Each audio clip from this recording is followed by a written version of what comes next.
H R Sriramulu ಸ್ಮಾರಕ ಮಹಾವಿದ್ಯಾಲಯದ 1974ರಿಂದ ಪ್ರಾರಂಭವಾದ ಈ ಒಂದು ಮಹಾವಿದ್ಯಾಲಯ ಅಲ್ಲಿಂದ ಇಲ್ಲಿಯವರೆಗೂ ಅಂದರೆ 1/6/1924ರವರೆಗೂ ಪ್ರಾರಂಭ ಆಗಿರುವ ಎಲ್ಲ ವಿದ್ಯಾರ್ಥಿಗಳು ಇದೇ ತಿಂಗಳ ನವೆಂಬರ್ 30ನೇ ತಾರೀಕು ಮತ್ತೊಂದು ಸಭೆಯನ್ನು ಕರೆದು ಹಲವು ನಿರ್ಣಯಗಳನ್ನು ತೆಗೆದುಕೊಳ್ತೀವಿ.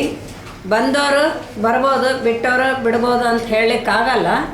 ಆದರೂ ನಾನು ಎಷ್ಟು ಸಾರಿ ಸಭೆಗಳನ್ನು ಕರೆದಾಗ ಬರೀ 15-20 ಜನ ಮಾತ್ರ ಬಂದಿದ್ದೀರಿ. ಈ ಸಲ ಗಟ್ಟಿಯಾದ ನಿರ್ಣಯಗಳನ್ನು ತೆಗೆದುಕೊಳ್ಬೇಕಾಗ್ತದೆ. ದಯವಿಟ್ಟು ತಾವೆಲ್ಲರೂ ಬನ್ನಿ. ತಮ್ಮ ಬ್ಯಾಚಿನವ್ರು ಯಾರ್ಯಾರು ಗೊತ್ತಿದ್ದಾರೋ ಅವರಿಗೆಲ್ಲ ವಿಷಯವನ್ನು ತಿಳಿಸಿ.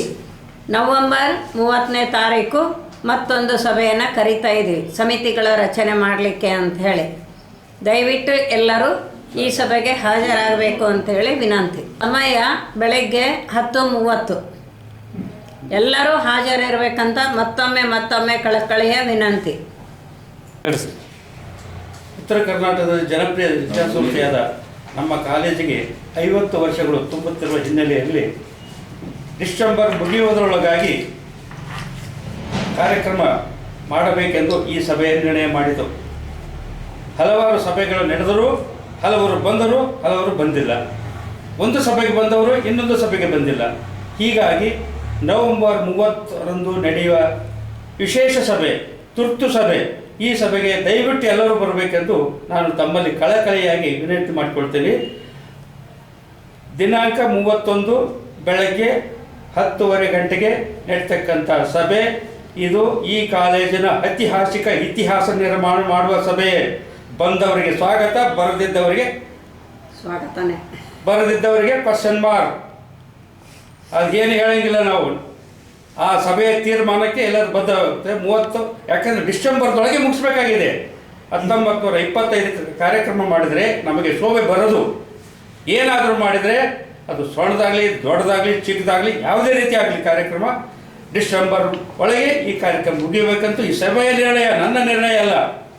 ಅದಕ್ಕೋಸ್ಕರ ಕಳಕಳಿಯ ಹಿರಿಯರಲ್ಲಿ ಕಿರಿಯರಲ್ಲಿ ಕಳಕಳಿಯಾಗಿ ನಾನು ಮನವಿ ಮಾಡಿಕೊಳ್ತಾ ಇದ್ದೀನಿ. ನವೆಂಬರ್ 30ರ ಸಭೆಗೆ ತಪ್ಪದೇ ಬನ್ನಿ, ಭಾಗವಹಿಸಿ ತಮ್ಮ ಅಭಿಪ್ರಾಯವನ್ನು ಮುಕ್ತವಾಗಿ ಹೇಳಿ. ಆಮೇಲೆ ಸಮಿತಿಗೆ ಯಾರಾದರೂ ಭಾಗವಹಿಸುವ ಇಚ್ಛೆ ಇದ್ದರೆ ಮಾನ್ಯ ಪ್ರಿನ್ಸಿಪಾಲರಲ್ಲಿ ತಮ್ಮ ಹೆಸರನ್ನು ಕೊಡಿ. ಮತ್ತು ಆಮೇಲೆ ನಂತರ ಏನು ಕ್ವಶನ್ ಮಾಡಲಿಕ್ಕೆ ನಿಮಗೆ ಅವಕಾಶ ಇರೋದಿಲ್ಲ. ಕ್ವಶನ್ ಮಾಡಿದ್ರೆ ನಾವು ಕೇಳೋರಲ್ಲ. ಇದೊಂದು ಕೊನೆಯ ಸಭೆ. ಆ ಸಭೆಯ ನಂತರ ಕಾರ್ಯಕ್ರಮ ಮುಗಿದ ನಂತರ ಹೊಸ ಬಾಡಿ ಚುನಾವಣೆ ನಡೆಸಲೇಬೇಕಾಗುತ್ತೆ. ಇದು ನನ್ನ ಕಠಿಣ ನಿರ್ಧಾರ. ಬಂಡಾಯ ಇಲ್ಲದೆ ಯಾವ ದೇಶಕ್ಕೂ ಭವಿಷ್ಯ ಇಲ್ಲ. ಬಂಡಾಯ ಇಲ್ಲದೆ ಯಾವ ಮನುಷ್ಯನಿಗೂ ಭವಿಷ್ಯವಿಲ್ಲ. ಬಂಡಾಯವಿಲ್ಲದೆ ಯಾವ ಶಿಕ್ಷಣ ಸಂಸ್ಥೆಗೂ ಭವಿಷ್ಯವಿಲ್ಲ. ಉದಾಹರಣೆ, ರಾಜಕಾರಣದಲ್ಲಿ ಬಂಗಾರಪ್ಪ ಮುಖ್ಯಮಂತ್ರಿ ಆಗಬೇಕಾದ್ರೆ ಬಂಡಾಯವೇ ಕಾರಣ. ಬಂಡಾಯ ಸಾರದೆ ಹೋಗಿದ್ರೆ ಬಂಗಾರಪ್ಪನವರು ಯಾವ ಕಾಲಕ್ಕೂ ಮುಖ್ಯಮಂತ್ರಿ ಆಗ್ತಿರಲಿಲ್ಲ. ಅಂತ ಒಂದು ಕಠಿಣ ನಿರ್ಧಾರ 30ರ ಸಭೆಯಲ್ಲಿ ನಾವು ತೆಗೆದುಕೊಳ್ಳಬೇಕಾಗುತ್ತೆ ಎಂದು ಸಭೆಯ ನಿರ್ಣಯವಾಗಿದೆ. ಜೈ ಹಿಂದ್, ಜೈ ಕರ್ನಾಟಕ.